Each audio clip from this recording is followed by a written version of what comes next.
Welcome everyone to 24 Shades of Blue. My name is Anime and I'm your host for this inspiring podcast all about the Toronto Police Service. You know, lately I've been thinking about the makeup of our community and its diversity. And of course, you know, in Toronto, diversity is our strength. But one thing that I think we fall into is when we think of diversity, we think of race or ethnicity.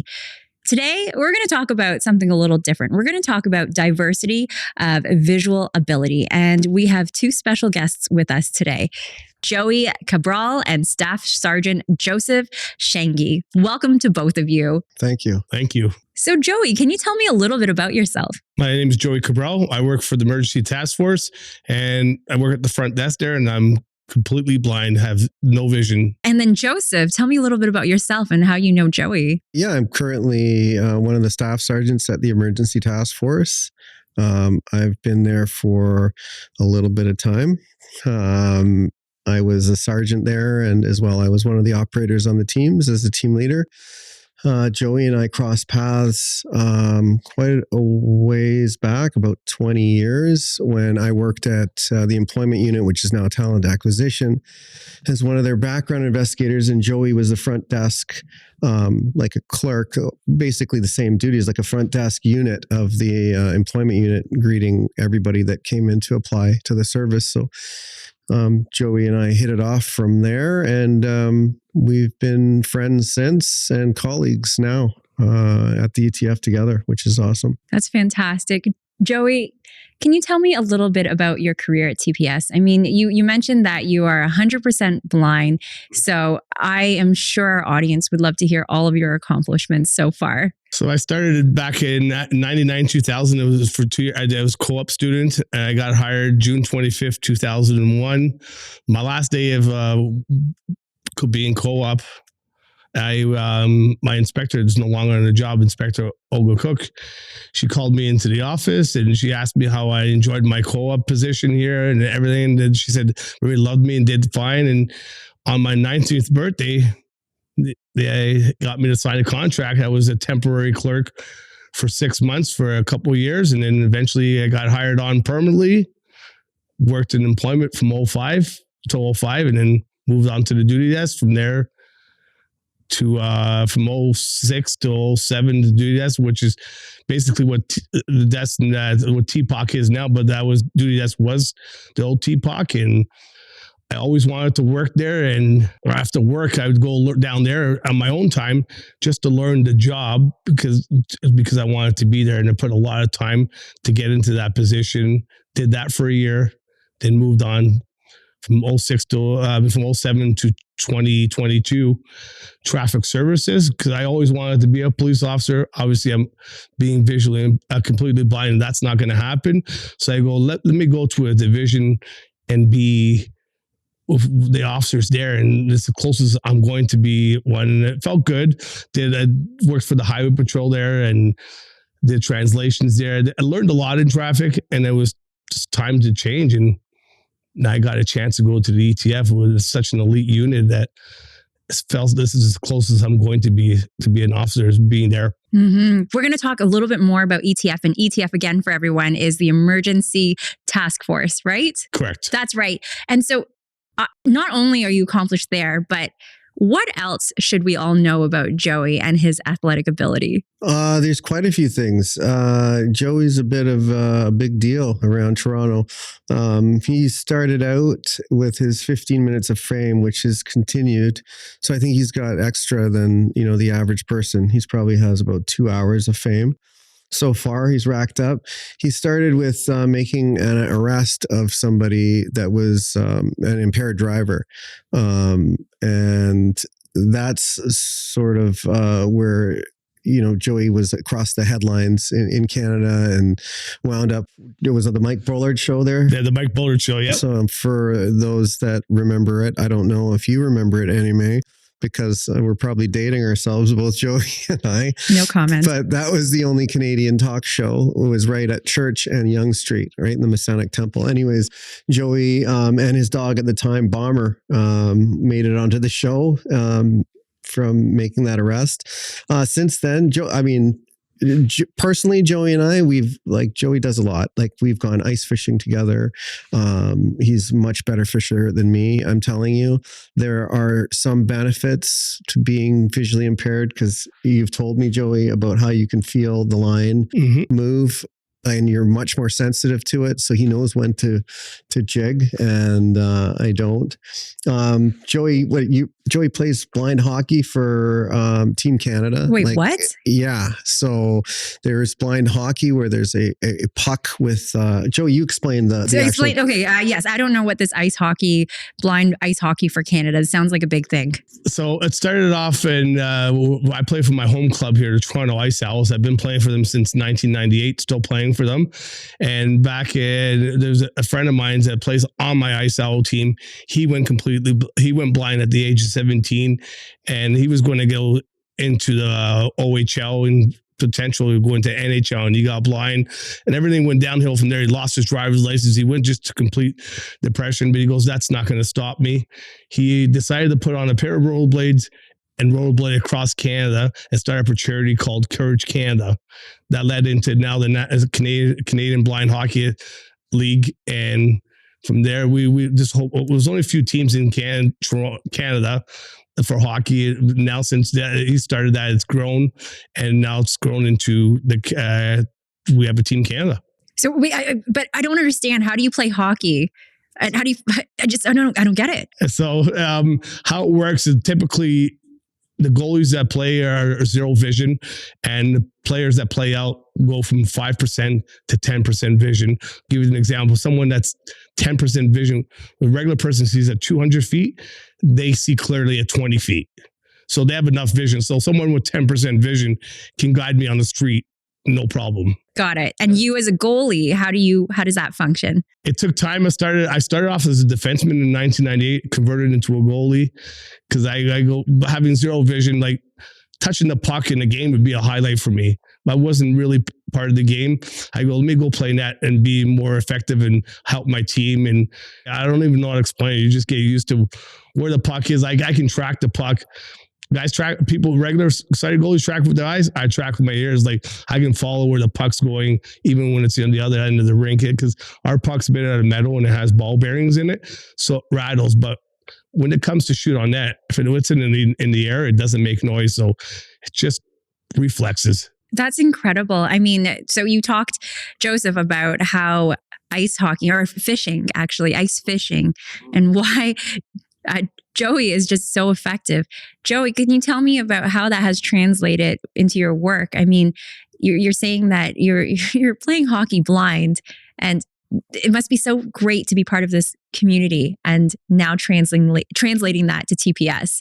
How has that helped you? Just it's like being a part of a team. And now where I'm at the emergency task force, it's a team, and I have that experience of being on a hockey team, and it's definitely has helped me out to my job, what I'm doing now. And maybe a plug. So you compete in Canada and against other countries, or is it Canadian teams? Yeah, the only two countries right now, it's just starting, is Team USA, but we have teams that are starting off now in Finland, Russia. Sweden was part of the picture, but they sort of fell off, but hopefully they come back. And it's hard, but we went over to Finland and brought the game there and taught the people the game, and the rules provided them for all the equipment they need. And hopefully, I don't know, in my time, but 2030 was their goal to be in the Paralympics, but you need 8 countries to be in there, and we only have 2 right now, possibly 3. So hopefully in my time, I can still do it, but if not, I'd still like to be maybe part of the team as a coach or something. Yeah, and for all of us to support it, we can go and watch you. And who knows, maybe you'll be part of the Paralympics one day. I would love to be, but we'll see. We'll see. Yeah, Joey the Wall Cabral. And he just picked up another gold medal. How many gold medals is that? This is 4 now we've picked up, and yeah. So he just had an international tournament against the US, and they're a great team and everything, but I still feel the Canadian hockey players. Well, I mean, they have Joey. Yeah, when you have Joey, and that's what his name is, Joey the Wall Cabral. Yeah, I love it. I got that name through the broadcaster, but yeah, it's my nickname. Yeah. So I want to go back to now your work. So we talked about your functions as a hockey goalie and how that has translated really well. But you spoke earlier about you working at the duty desk. Yep. And so you worked at the duty desk, but now you're full-time at ETF. So how has that transition been? It's been great at the duty desk. There was a lot to learn, and like the dispatchers will call about, like, basically we're the old TPOC, and going from everything that's happening in the city I would know about, from officers being disciplined and everything. Like, so the dispatchers would call in and they would give us like an event number, exam 1, 2, 3, 4. I didn't know how to write with a pen, and I always do it with Braille, because Braille, that's what I use. But to be in that unit, I taught myself just to do numbers so I can write those numbers down when the dispatcher called, so I can give it to the staff sergeant to review that call. So that took a lot of time, but in my mind, there's no such thing as can't. And I taught myself how to write the numbers so I can that's a big important thing of being that position, is to be able to give that number to the staff sergeant and him read the call. You mentioned the word, or the acronym TPOC. What's TPOC? TPOC. It's basically what the old duty desk would be. So it's the Toronto Police Operations Center. Mm-hmm. And so he's just equating it to the Toronto Police Operations Center, which was the duty desk that he was working at. Mm-hmm. Which is a call center. And so you were explaining that you were able to translate the work that you would normally do in Braille, but you would do it in numbers. Is that what you're saying? So the dispatcher will call with an event number, mm-hmm. say a person with a knife, and they give a number of 12578.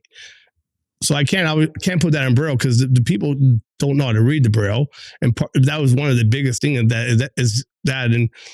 and I had friends that helped me. It wasn't perfect, but the numbers were legible to read. That taught myself in that short period of time to write numbers. So the duty desk, Joey obviously self-taught himself to make sure that he was successful at that spot. So not just writing it, but like he said earlier, I don't know if you caught that, but he spent his own time going down. So he was still working at the employment unit, but would go down after work and sit with the guys and girls and all the officers down there and learn the job on his own time, so that he would be successful at it. And that's what happened. And that, like, even though he did go to traffic services for a bit, I do see the benefits of him working at the emergency task force, that it's followed with him, because you have to multitask and do, a multitude of tasks, from, what you wouldn't, consider, heavy work where you have to take a package somewhere, all the way to monitoring calls in the city that are the most important or the most volatile situations, and then letting the right people know about it and notifying them. Mm-hmm. And that is the key to our system, and why, why you are safe, and why the police are trying to keep safer communities. So it's a very important role that Joey plays. Can we break that down? I'm sorry. And we want to take a step back of breaking down the role and responsibilities of ETF and how that differs. Could we start that again? Yeah, for sure. So for the emergency task force itself, it's the SWAT team for Toronto, right? So there are 6 SWAT teams, individual gun teams, that we have in Toronto that work 24/7. 7 days a week. They're getting 2 calls a day, or we are getting 2 calls a day, on average. So it's a very busy place. We're the 3rd largest city in North America. So you can expect, with population, there's going to be, more problems. That's all, like the frequency of issues. So it's very important when the things that we're dealing with, certain aspects, 20% minimum of our calls are persons in crisis. So just that alone, time is of the essence. So you have to have your ear to the ground. So at the front desk, that's our hub for the ETF. We'll get calls from dispatch that will tell us when it meets a threshold that the ETF should monitor. So they'll tell us, person with a gun, person with a knife, person in crisis, whatever it may be, that the primary response units are going to be attending. Joey would be one of the people that takes that call. Mm-hmm. He has to take all the basic information from that call. He translates, I don't want to take up all your time, Joey, but he translates that into Braille if the other station operator's partner is not there, so that he can then relay that information back to him. But while his partner's there or not there, because it gets to be a very busy place, Joey's the one that you will hear switching radio bands over to, say, 52 Division downtown and telling the dispatcher ETF is monitoring your band. And he's the one that, along with the other station operator, are monitoring that band to see where that call goes. If it reaches a point that he needs to tell the sergeant or the team leader, hey, this is what's going on. I think you might want to tune into it, or you might want to go to this call. There are obviously calls that are coming in that are very important from like multi-jurisdictional agencies that Joey has to reroute and call. There's people that are coming into the front desk. He's dealing with our administrative staff and assisting them with copying and putting data on sticks and such. So Joey just recently acted for us. What do you mean? Yeah, so we do scenarios to make sure that our SWAT officers are the best trained and can handle any situation. So the scenarios can range from anything from a hostage rescue to a person in crisis, whatever it may be, and anything in between. And we've had Joey step in to give that extra added element and that representation. Representation, absolutely, from the community that we will be dealing with. So I don't know, Joey, if you want to speak about what that experience was like for you. It was amazing to be part of that and be able to help the teams out. And being an actor, I've never done something like that. It just every day in this unit, I'm learning something new, and I love it. I love challenges. No, that's fantastic. And, when both of you are speaking about the role that you have, it sounds like you're doing everything any other person is doing. There's nothing really different and nothing stopping you, which is fantastic. And because of that, though, with accessibility, what has ETF done to support you and accessibility and making sure that you've been successful in your getting role? all the proper tools? Like first of all, the radios weren't accessible. We got our telecom unit. Then I go to the zones. The radio will tell me what zones I'm in, what channel I'm in. I have a brailer. I do my typing in. I can connect that to a USB into a printer. So whatever I'm putting in Braille, that Braille will translate into print so you can read it. Oh, fantastic. Yeah. So they've provided me with a lot and to make my job better, and hopefully can provide with more, and so I can be more successful. No, that's absolutely right. And what I hear from you is just lots of communication. Yeah. So on our end, it's not a company thing at all, but it's true in the sense of just humanity. Is you want to. Doesn't matter where you work, whether it's Toronto Police or wherever it may be, but you want to ensure you are actually doing the right thing and taking care of your people, taking care of the people that work for you, work with you, and making sure everybody feels included, and looking at what that person's capabilities are and seeing what their limitations are. How can you overcome them? And it's just a creative process. But I'll tell you, the addition, having Joey there is very inspiring to myself and to all the members there. His work ethic and positive attitude and the things that Joey accomplishes that are, difficult for fully sighted individuals to do. He's out there doing it. Joey, just so you know, you raise like the esprit de corps in our unit, and we're proud to have you there at the emergency task force. Thank you. I'm proud to be there. Yeah, just so you know. So we want to ensure that Joey maintains his role as part of the team. I think, in my opinion, it's going amazing. Yes, thanks to our Joe Tafshangi and Superintendent Greenway for giving me an opportunity and showing my skills. Like Joe knew who I am, but Superintendent knew a little bit about me through Joe, but he never saw me work.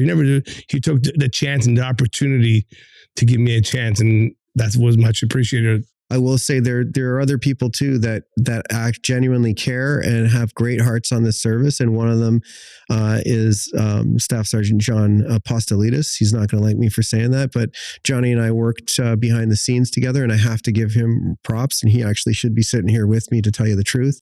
But yeah, Johnny worked with Joey and myself behind the scenes to, ensure that he was fully, kitted out and gets the proper everything, right? From, the accessible phones to the earbuds so that you can do your job, the Wave app, everything that can assist and make life easier and more on an even keel or even scale. And then that's so great to hear, because I think the heart of any organization, it really is the people.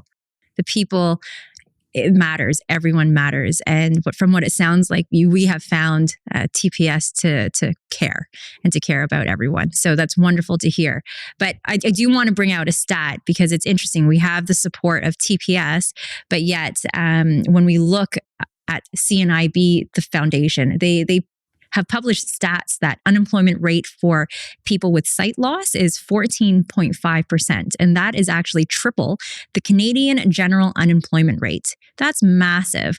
So for both of you, I'd like to ask this: what changes would you like to see implemented, either at TPS or even in our communities to help combat this high unemployment rate? I would love to see more. There's not even TPS, just companies, big companies out there, and hiring more people with disabilities. Because someone's blind or someone's in the wheelchair doesn't mean they can't do that job.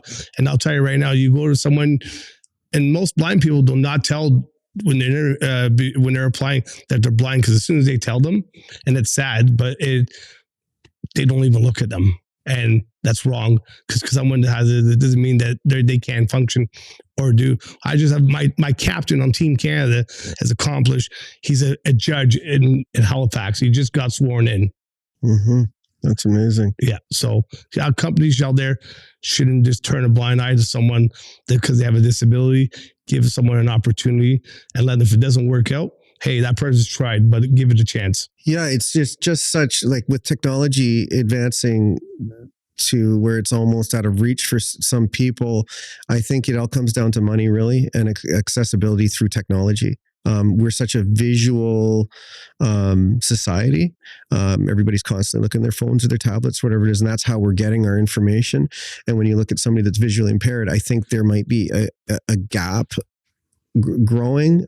So I just think it's money that have to be invested. The software and everything is out there for accessibility, but it comes down to the money. And I don't know whether maybe there are grants out there, that's beyond my pay grade, that can access these types of things. But I think that would encourage more people. I don't know, Joey, what you think about Totally agree. Technology. And technology definitely has grown, and it's definitely before when I worked to now is definitely made my job easier, and technology grows by the minute, and the software is out there, and these companies got to know just how to provide the technology, and because it's out there, and it should be mandatory. I think that's really important. Technology is moving so quickly, and we're advancing to allow people that have different capabilities to do anything, really.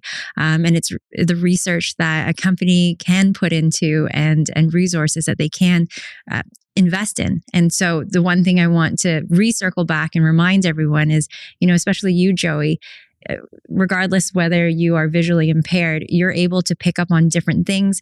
Pre-conversations, I know that you're able to hear a phone call and understand the emotions there, and really can siphon through the important information because you've been able to hone those skills, because your listening skills are just so acute. And those are the things that we can remember and focus on of some of the values that you hold, and that's how you've contributed to TPS. So I think that's wonderful that for companies looking at staffing, those are the things that they need to remember, just the different values that all different people hold.